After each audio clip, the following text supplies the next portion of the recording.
What up, guys? Kevin here. This is my review of FUGA Melodies of Steel. I'm actually recording, and my DualSense is lit up red and it's blinking to show I'm recording. That's actually pretty cool. But no, this isn't a review of the DualSense. This is a review of a studio named CyberConnect. I was going to say Cyberpunk. CyberConnect 2. I think they do a lot of games that they're contracted with, like Demon Slayer. This game, I guess, is part of a series that goes back a couple decades. I don't even want to get into that just because I don't want to scare you off going, oh man, it looks good, but I don't want to have to go play these other games first to understand what's going on. No, it's a very simple tale. This game is basically, and I'd be shocked if it wasn't pitched this way, Valkyria Chronicles meets the movie Fury with Brad Pitt and Shia LaBeouf, where the whole movie takes place in a tank, and they're taking on the German army. That's what you're doing. You're taking on the Germans, or should I say the Burmans. They're Dobermans, basically the Nazis, and you play the good guys in a tank. Basically, you guys get destroyed, your town gets destroyed, your family gets abducted, and you're just basically going from town to town trying to find them and also taking on the Burmans. And that's pretty much the story.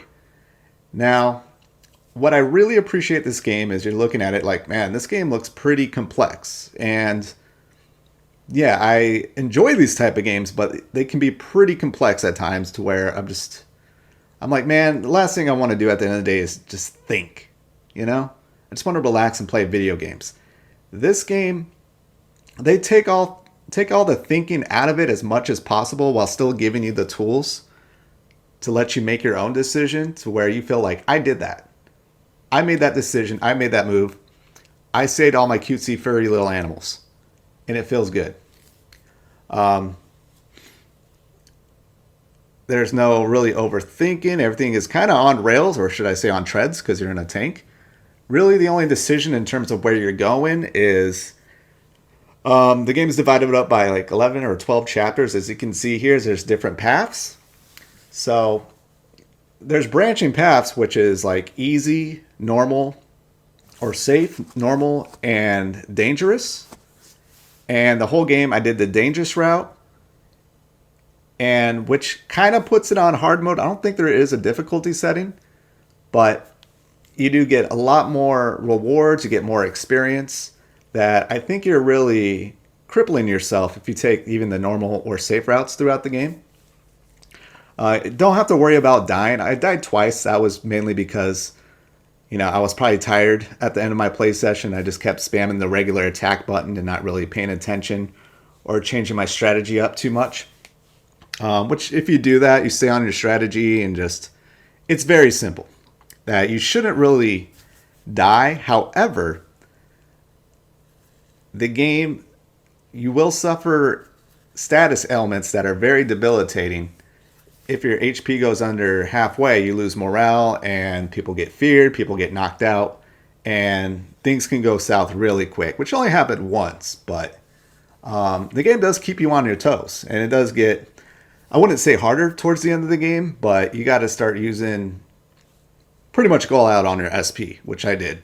And that's something I loved about the game. I was just using normal attacks in the beginning, and then towards the end of the game, I was just going all out on my SP special attacks, just hitting every enemy, doing all the status ailments, and it's a lot of fun. The way the game ramps up that way, so good, so good. It's not that you can't do it early in the game, but if you can get away with doing normal attacks, you're going to do normal attacks.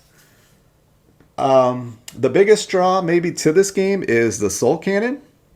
So this is a game you do get very attached to the characters. You do pick up about a character a chapter, and you learn with them, kind of Persona-like. There's an outside, they call it intermissions, where you could feed, you can rest, you can actually go fishing.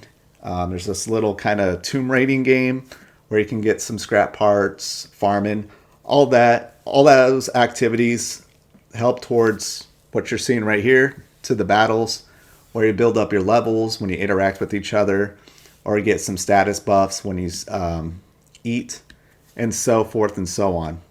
It's kind of a base building game as well. But yeah, you pretty much interact with the characters. It's the lighter side. Of course, you're facing the Burmans. It's a pretty grim world you're in, but there's a lighter side when you're doing these intermissions and everyone. It's pretty tropey, but they do have fun interactions with each other. It is in Japanese or French. Japanese voice acting was terrific, though, so I had no issue there. But you grow attached to these characters. And let's just say you get in a situation where, like, things are going south real quick and you're going to die.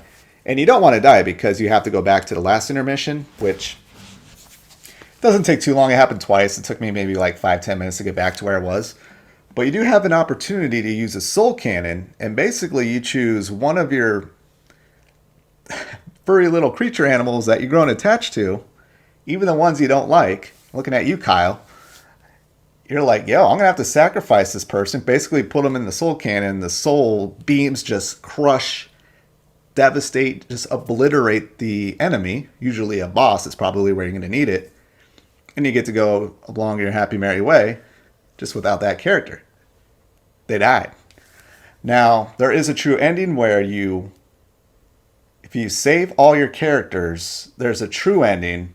However, I didn't get it because there is a certain character that you get that has a very interesting backstory that you need to talk to plenty enough, I believe, because the game explains how they get the true ending at the end. You need to talk to that character enough to where a certain decision at the end of the game goes a different way, and then I think you can get the true ending as long as no one else has died or put in the soul cannon. Game, the art style is great. The music is spectacular. The singer, I think the singer from Nier Replicant does some music here, or at least sounds very much like her. Nier Replicant was probably my favorite music in a video game last year and in a recent while. But yeah, I don't know what else to say about FUGA Melodies of Steel. Probably my least favorite parts were the intermission. I want to get back out on the battlefield. The battles were just that much fun. It was a little too hard to tell, like, because it gives you like a notebook of like, all right, each person wants to do what, which you want to do that list in the notebook because it helps buff up the stats going forward. And yeah, it was a little annoying because you didn't know where people were in the tank, and the tank it opens up throughout the game, so it's not like it takes hours to walk around the tank, but it's like, all right, where is Kyle at? Oh, is he up here? Oh, he's way down here. That was just a little annoying, just very minor annoyances.